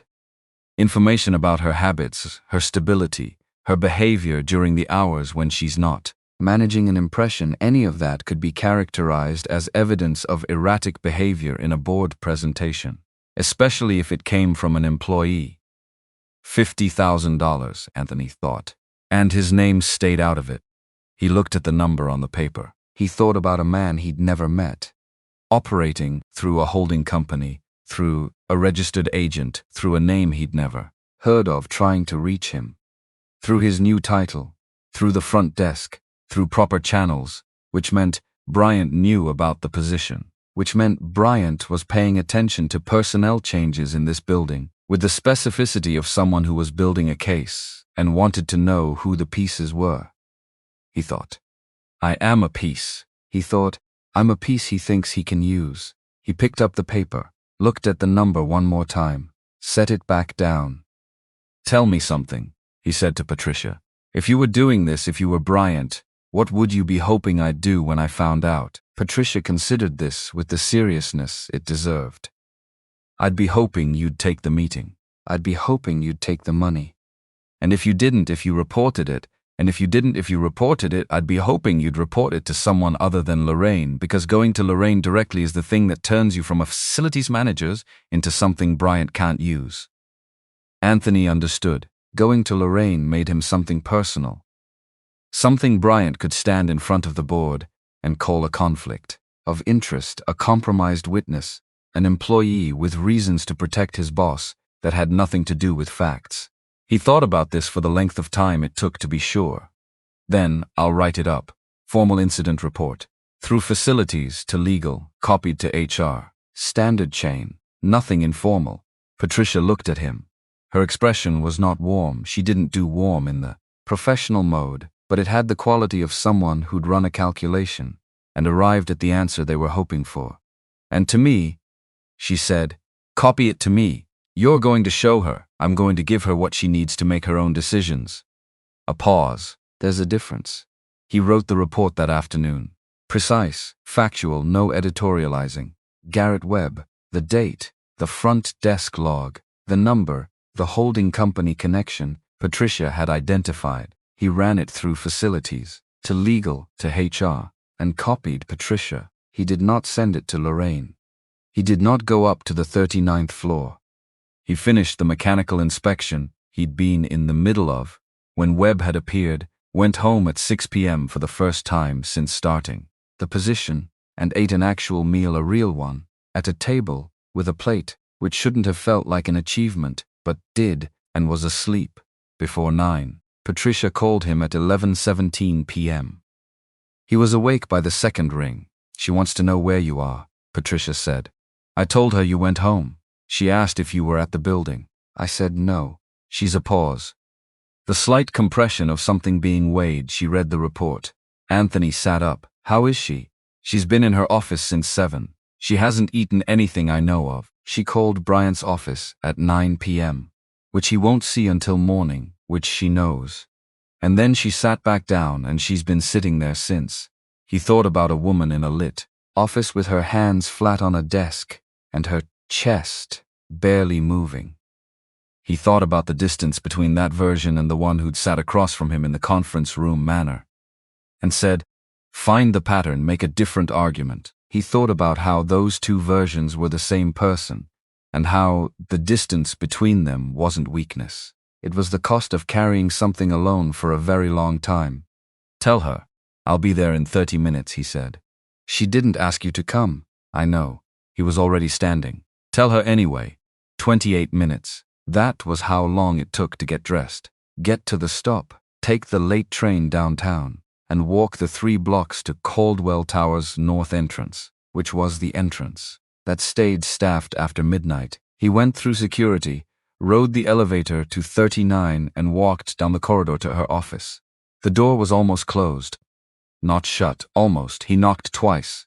It's open. The voice was steady, that steadiness that had its own specific weight. He pushed the door. She was at the desk. Not behind it, beside it, sitting in the chair at the side rather. Then the executive position, which meant she'd been moving around the office, the way people moved, when they couldn't stay still, the way he'd seen her described by the indentations in the carpet. She looked at him. You went home. I did. Patricia called you. She said you read the report. Lorraine looked at the desk, at the Bryant file open on it, which was covered in new handwriting in the margins. She'd been in it, deep in it. The handwriting in the margins was the close, compressed kind she used when she was working through something rather than writing for an audience. He sent someone for you, she said. Yes, $50,000. Approximately. He hadn't put a number in the report. Patricia's guess? Patricia doesn't guess. A pause. $50,000 to say, I'm unstable. Erratic, unfit. She said each word the way you say words you've been sitting with long enough that they've lost their ability to land. He wants the board to see me through someone else's eyes, someone who works in this building and has seen things. An ordinary person with no reason to be loyal to me. Anthony sat down in the chair, the one by the door. The same chair. I'm not an ordinary person with no reason to be loyal to you. She looked up. He said it the way he said things he'd decided. Level. I know the difference between loyalty and obligation. I've been figuring that out most of my adult life. What I did today, the report, the chain of custody, keeping your name off it, that wasn't obligation. I had a choice. I made it. He looked at her. You should know the difference. Her eyes held his for a moment. Then, why didn't you come to me directly?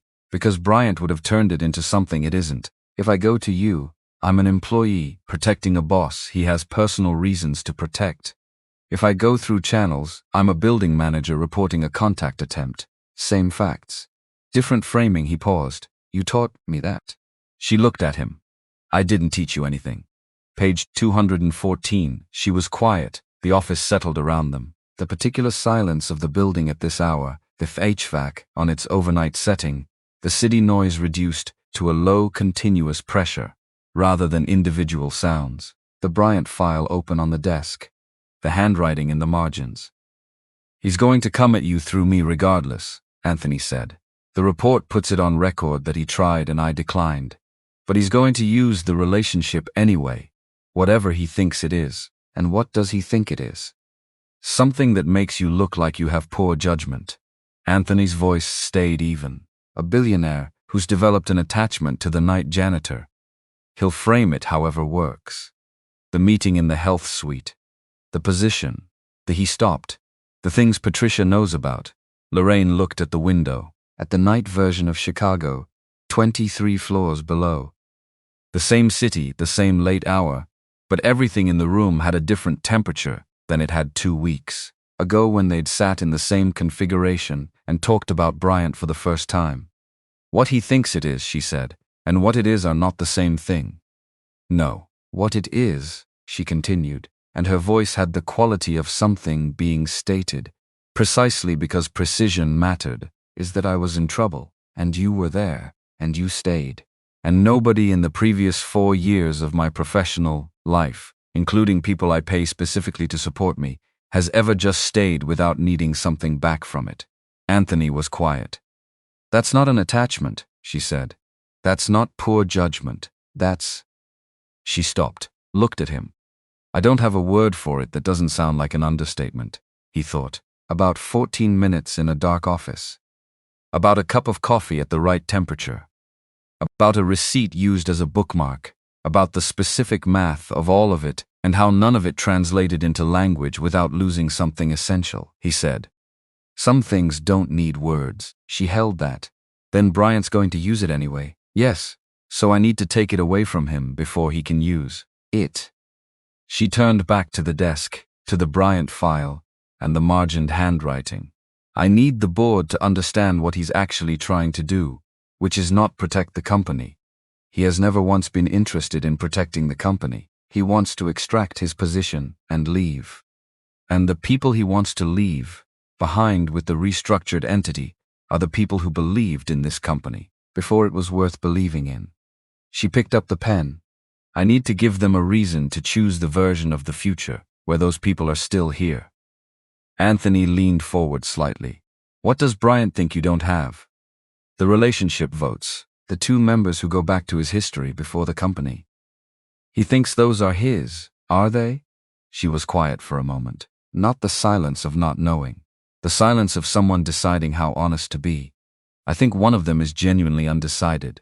The other, a pause. The other lost his son 18 months ago. Sudden cardiac event, 41 years old.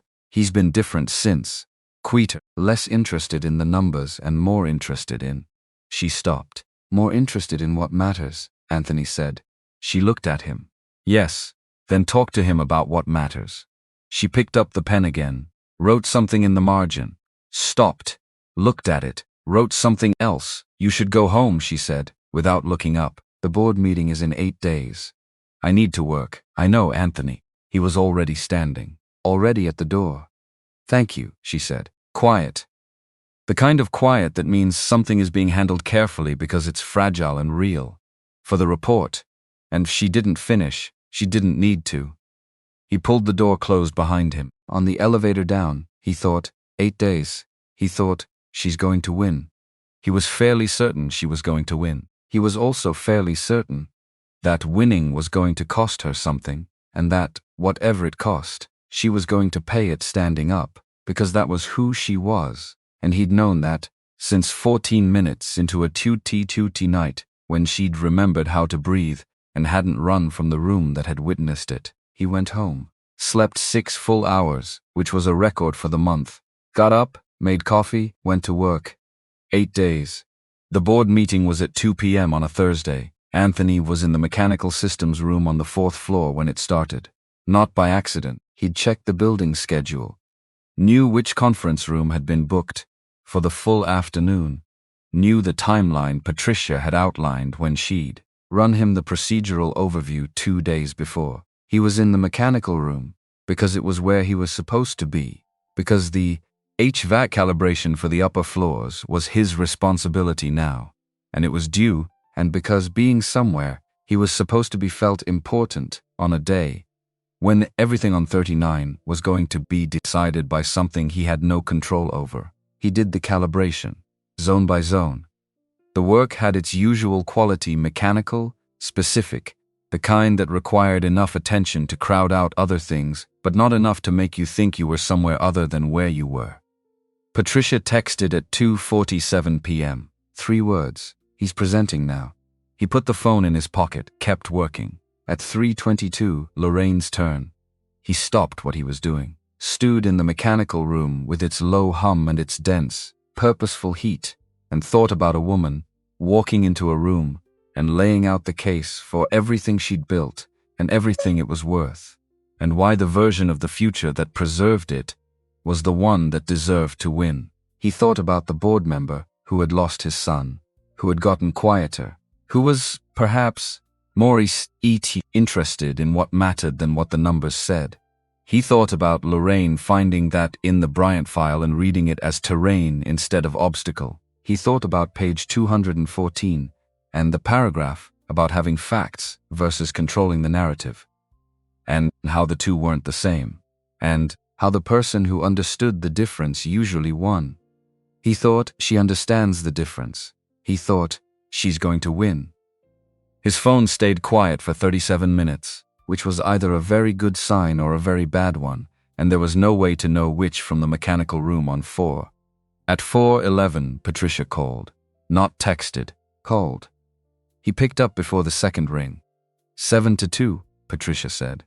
Her voice was controlled, but under the control something else was present, the specific quality of someone who had worked towards something for a long time, and was standing at the other side of it and hadn't quite processed that they'd made it across. The 2 board members in Bryant's camp held. Everyone else voted to retain Lorraine as CEO. Bryant's consultant contract is being terminated effective close of business tomorrow. Anthony sat down on the floor of the mechanical room, not because his legs gave out, because the room didn't have a chair and sitting felt right. How is she? He said. She's a pause. She's in the hallway outside the conference room, alone. I came out here to call you because she told everyone she needed a minute, and they respected it. Another pause. She's not crying, she's just standing there, very still. He knew what that looked like. Tell her I'll be upstairs, he said. She's going to have calls. The board members want follow-up conversations. Legal needs 30 minutes. Tell her when she's done. He stayed in the mechanical room another 20 minutes, finishing the calibration. Because it needed to be finished. Because the building needed the HVAC calibrated regardless of what had happened on the 32nd floor conference room. Then he put his tools back in the cabinet, logged the completion in the system, and took the elevator up. He waited in his service-level office, did paperwork, real paperwork, the zone scheduling for the following week, the equipment review that was due by Friday. He was halfway through it when Patricia appeared in the doorway again. She's clear, Patricia said. The calls ran long. It's almost 7. A pause. She asked if you were still in the building. He closed the scheduling document, got up, took the elevator to 39. The outer office was empty. Patricia had her coat on, but she hadn't left. Yet she was at her desk, doing the close-of-day things, the filing and the sending and the system updates that were always the last hour of the day, regardless of what had happened in the hours before it. She looked up when he came through, nodded toward the inner office door. He knocked. Come in. He pushed the door. She was at the window, standing, not sitting, in the same spot she always stood when she was thinking. Rather than working the south-facing window, the one with the river in the middle distance and the city spreading out beyond it. Her jacket was off. Her sleeves were rolled to the forearm. She looked like someone who had fought for several hours and come through it and hadn't quite started deciding what came next. She didn't turn around when he came in. She knew his knock. He crossed to the window, stood beside her, not in her line of sight, beside her, so they were looking at the same thing. The city in early evening, the river catching the last of the light, the lake beyond the buildings, a pale gray strip at the horizon. Chicago in the specific register of a late afternoon in the kind of autumn that couldn't decide whether it was winter yet. They stood there. A full minute. Maybe more. Then she said, My father used to say that the thing about building something real is that it has to be able to stand up, without you. If it falls when you leave the room, you built something else. Anthony looked at the city. Does it stand up? He said. Today it does. A breath I don't know about tomorrow. But today, then today is what it is. She turned her head slightly, not all the way to him, partway. 7-2.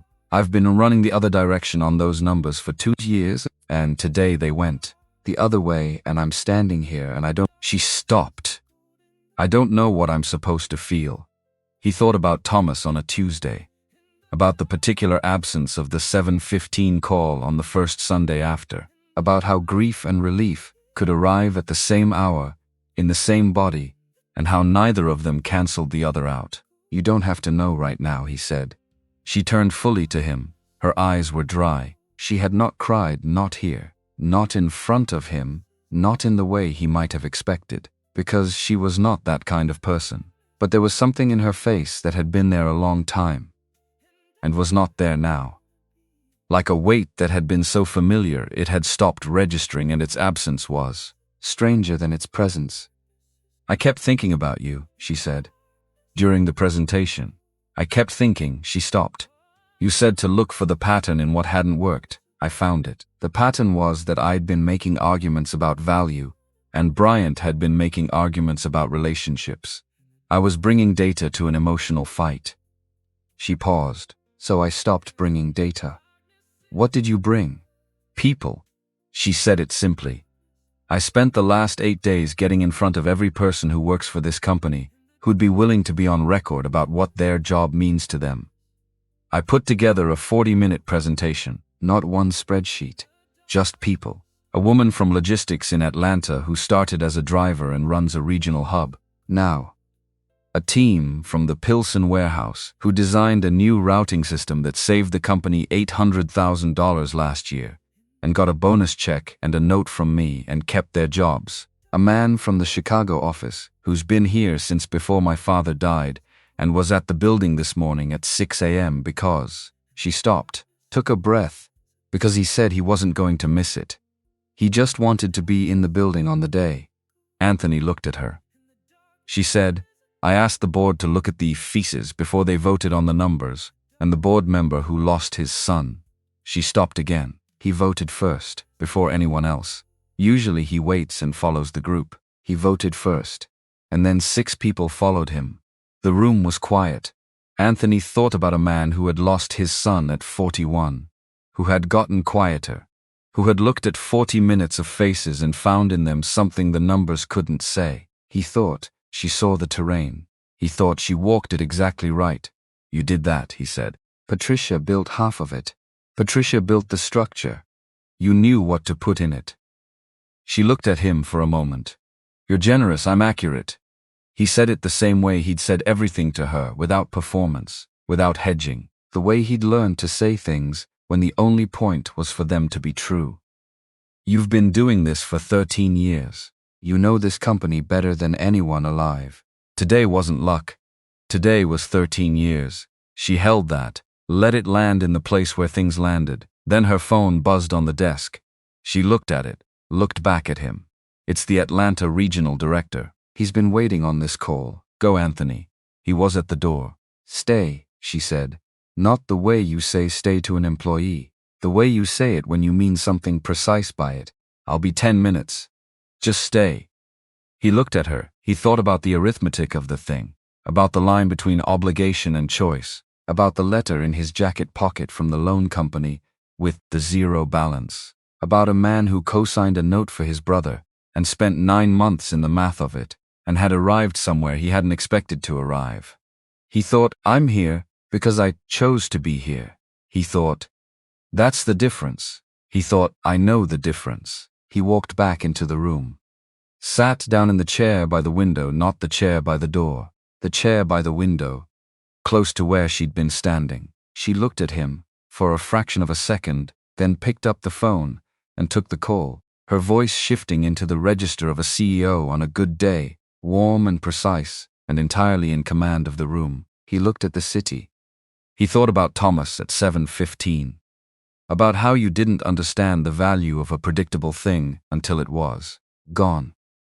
About how you then spent a long time thinking the predictable things were what you'd lost. Until you were sitting in a service-level office in a building you knew by heart, and you realized that what you'd lost was not the predictability. It was the person, and there were other people. Not the same. Nobody was the same.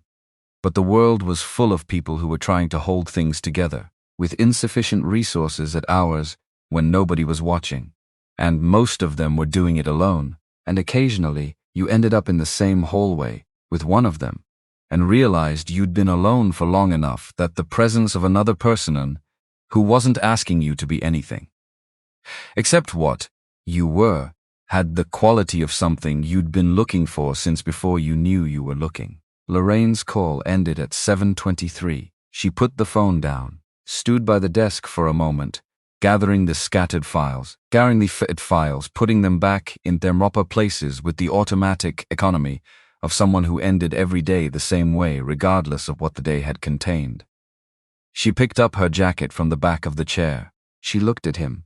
He looked at her. You should eat something, he said. You haven't eaten since this morning. I know. She put the jacket on.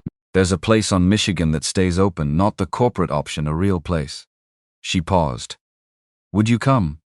If you don't have plans. He thought about his apartment. About the empty kitchen. About 6 p.m. dinners alone and the sound the building made at night when everything was still. He thought, I don't have plans, he said. I'll come. They rode the elevator down together. The building was nearly empty at this hour, the cleaning crew not yet started, the overnight security just coming on. The specific in-between quality of a building, transitioning between its daytime and nighttime selves. Janet at the desk looked up when they came through the lobby, looked at the two of them together, and had the expression of someone running a calculation she'd suspected the answer to for a while. Good night, Miss Mitchell, Janet said. Good night, Mr. Wilson. Good night, Janet, Lorraine said.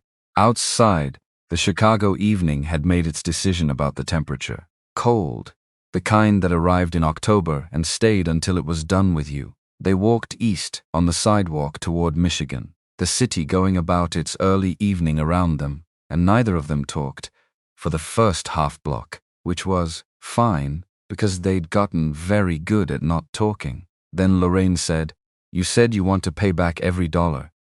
I do. I've been thinking about that. He looked at her. She was looking straight ahead, at the block ahead, the way she looked at things she was deciding. And I think, she paused, I think that what you're actually doing is making sure that when you decide something, it's because you decided it, not because of what I did, not because of gratitude or obligation or some equation that has $71,000 in it. He was quiet. I understand that, she said. I do. I've spent my entire professional life trying to make sure that when I make a decision, it's my decision, that nobody in the room has enough leverage over me to make me choose what they want, instead of what I think is right. She looked at him then, direct. I respect the hell out of the fact that you are the same way. He said nothing. She said, I'm also saying that you don't have to prove it to me. I already know.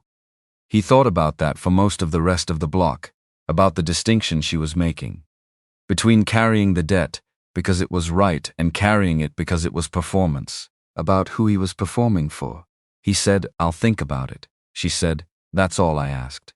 The restaurant was small, the kind of place that had been on the same corner for 30 years, because the food was good and the owner had decided that was sufficient and declined to improve anything about the location or the decor on the grounds that the people who knew about it already knew about it, and the people who didn't weren't who it was for. A table in the back. A server who recognized Lorraine with the ease of someone who'd seen her here before.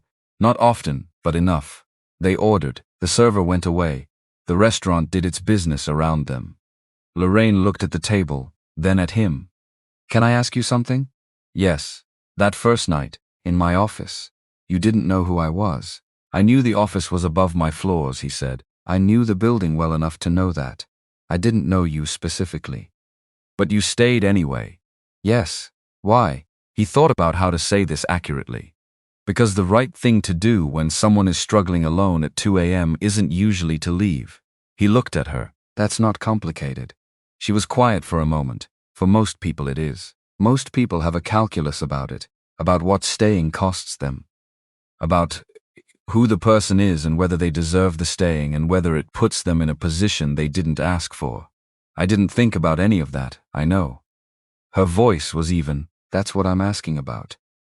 He thought about Thomas at 7:15. About his mother in the closet with a panic attack when his father's bills started arriving. About Leonard in the elevator lobby at 2 a.m. with a coffee cup that was also a thermos lid. About all the small geometries of staying that had composed his life without him ever thinking of them as a category. I think, he said slowly, that some people learn early. That the world runs on people who show up and do the thing that needs doing without a lot of conversation about it. And once you learn that, the question of whether to stay stops being a question. He paused. It's just what you do. She looked at him across the table. Outside, the city continued its evening cars and late commuters, and the low continuous sound of a place that didn't stop, ever, for anyone. I've known a lot of people, she said. Smart people, competent people, people who built things. A pause. I don't think I've known anyone who does what you do, who just stays, without needing to be asked, without needing it to be about them. He said, you stayed with me too, in the health suite. That was different, was it? She looked at him, and something in the look had the quality of a concession, not defeat, not submission, but the specific thing that happens when a person who is very good at seeing clearly sees something clearly and stops arguing with it. Maybe not, she said. The food arrived. They ate. Outside the window, Chicago did what it always did, continued.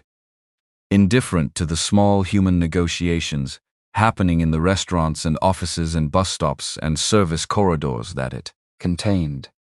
The city was enormous, and the people in it were small, and the things that mattered to the people were smaller still, measured against the scale of all of it, except they didn't feel small.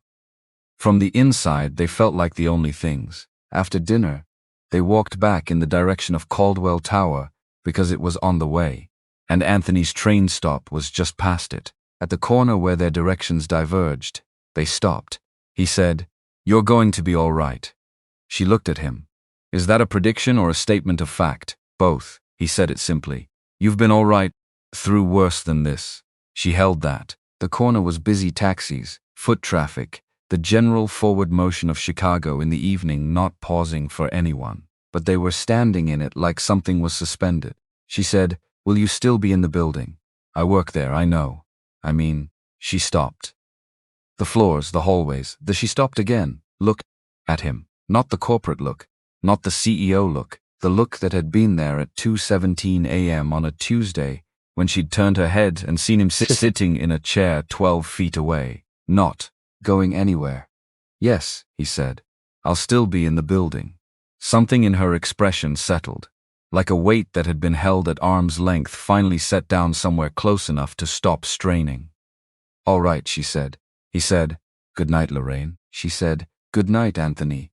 He walked to the train, took it south, sat in the back car the way he always did, and looked out the window at the city going dark, the lights coming up in the buildings they passed, the specific amber grid of its Chicago at night, which was its own version of Chicago, neither better nor worse than the day version, just honest in a different way. He thought about tomorrow. The HVAC calibration report was due.